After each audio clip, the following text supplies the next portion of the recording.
हर हर महादेव।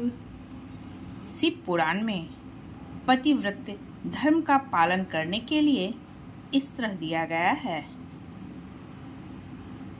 महादेव पार्वती जी से कहते हैं कि पतिव्रत धर्म में तत्पर रहने वाली स्त्री अपने प्रिय पति के भोजन कर लेने पर ही भोजन करें। शिवे जब पति खड़ा हो तब साध्वी स्त्री को भी खड़ी ही रहनी चाहिए। शुद्ध बुद्धि वाली साध्वी स्त्री प्रतिदिन अपने पति के सो जाने पर सोए और उसके जागने से पहले ही जग जाए। वह छल कपट छोड़कर सदा उसके लिए हितकर कार्य ही करे।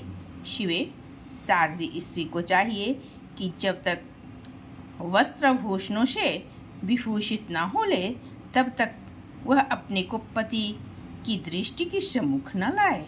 यदि पति किसी कार्य से परदेश गया हो तो उन दिनों उसके कदापि श्रृंगार नहीं करनी चाहिए। पतिव्रता स्त्री कभी पति का नाम ना ले। पति के कटु वचन कहने पर भी वह बदले में कड़ी बात ना कहे। पति के बुलाने पर वह घर के सारे कार्य छोड़कर तुरंत उसके पास चली जाए और हाथ जोड़कर प्रेम से मस्तक झुकाकर पूछे, नाथ किस लिए इस दासी को बुलाया है?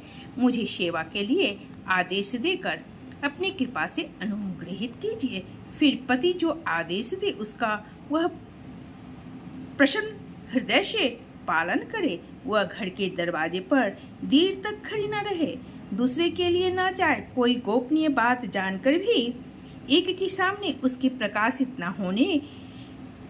न करे। पति के बिना कहे ही उनके लिए पूजन सामग्री स्वयं जुटा दे तथा उनके हित साधन के लिए यथोचित अवसर की प्रतीक्षा करती रहे।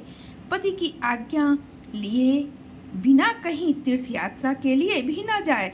लोगों की भीड़ से भरी हुई सभा या मेले आदि के उत्सवों का देखना वह दूर से ही त्याग कर दे। जिस नारी को तीर्थ यात्रा का फल पाने की इच्छा हो उसे अपने पति के चरणों तक पीना चाहिए। उसके लिए उसी में सारे तीर्थ और क्षेत्र हैं, इसमें संशय नहीं है। पतिव्रता नारी पति के उच्छिष्ट अन्न आदि को परम प्रिय भोजन मानकर ग्रहण करे और पति जो कुछ कह दे उसे महाप्रसाद मानकर शिरोधार्य करे। हर हर महादेव।